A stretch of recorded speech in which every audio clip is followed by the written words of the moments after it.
what would you be doing? How would you be doing it if you had always been doing it?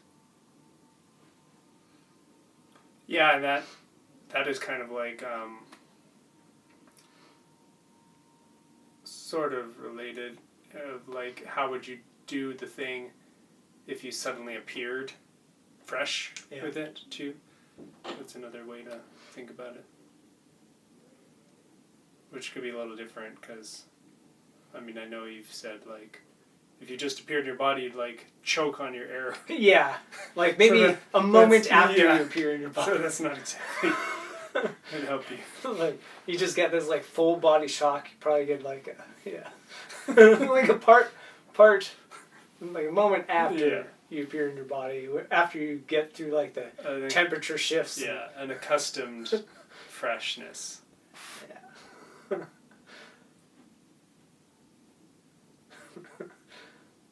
Train your eyes like you're always visiting, as Purple Room said. Yeah, and train them because they're not doing it yet. Yeah, train my eyes like I'm always visiting because it's not working so far. Somewhat related is another Purple Room lyric. What is it? The need for room to fill is full at your own pace. Yeah. Kind of loosely reminds me of that. It's like the need for room to fill is like people are always trying to do things or get things, bring things into their life. There's no quicker path to self-destruction than focusing on the things externally as the things that will make you happy. And I've seen it, just like everybody's seen it countless times, like people bringing things, all sorts of things in and out of their lives, needing to get rid of some things and get other things in there, and change of whatever it may be, as if it's at all going to affect anything, and it doesn't. It basically just shows the person, hey, you haven't learned this lesson. This is why you're still miserable. They change spots. Their attachments kick in, the novelty wears off, they're back to where they were. It's usually worse than before, but it keeps happening until the person has done it enough times that they end up in a collapsed state. And it's like the world throws them off the cliff. It's like, you're going to learn this time, and then they finally do. And that is like the only path. That's the path. You're going to take like one of those infinite paths of trajectory to learn lessons and go to the right places. You can, what would I be doing like if I was already doing it? Or do the huge analytical route, or one of the infinite variations that are, I'm just going to keep changing my circumstances in the world outside me until I either learn it fast and realize that I'm just being dumb, or I learn fast and be like, okay, I better not be too stupid for too long because this sucks. Or you just be stupid for a long, long time. You keep doing it over and over again until eventually it just like hurts so much. You have the spontaneous healing at the end. Just stuff's not working.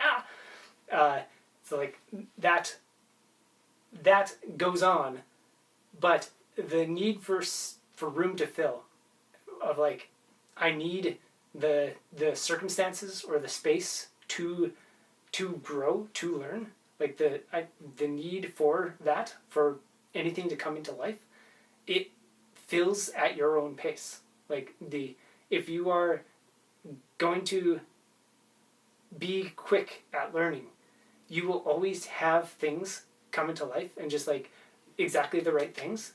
And not only will you always get the right things, because you always will, even if you're not paying attention to, but you'll notice them and be able to apply lessons so dang fast that it's almost like the universe just gets into this rhythm of hammering you with things. And it's not like a hammer, like a painful hammer, more just like this spitfire, like laser beams at you of lessons day by day, to the point where your natural state of being is just learning infinite lessons all the time. Anytime there's a tiny bit of craving or aversion to anything, and the mildest agitations or attachments or anything that comes up, you can learn from it so fast that it almost feels like the universe is trying to keep up, and you'll just get things fed to you.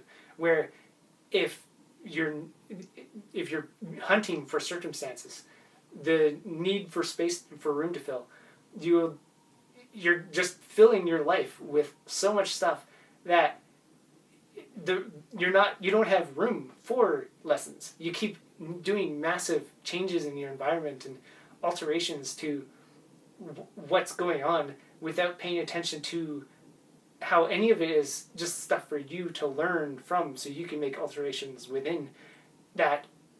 You don't have the room to sit down and have the serene moments of reflection. Or like, reflection is, in the current novel I'm writing, is one of the characters talks about how reflection is like the thing that we do when we screwed up the moment, like we weren't aware in the moment and we have to reflect on it after.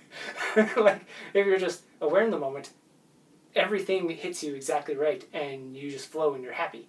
Where if you need to reflect, it means you're missing moments, but you're catching them a bit later. And the quicker that you catch that, move that reflection moment to the same moment that the thing happens for you to reflect upon, then those lessons in life and all the things that come to you that actually make you learn and be happier and like learn how to do skills or get good at things, it's happening in the moment. And then it's just like life flows and you're in the zone all the time. Yeah, it's a big gap there. That gap can be things coming into my life now and I'm not going to learn until I die. Or it could be now. And all variations of, obviously, every single circumstance that does happen, everything that can be a catalyst for us to live a lesson is somewhere in that spectrum. And they're all different. There's infinite of those coming in all the time.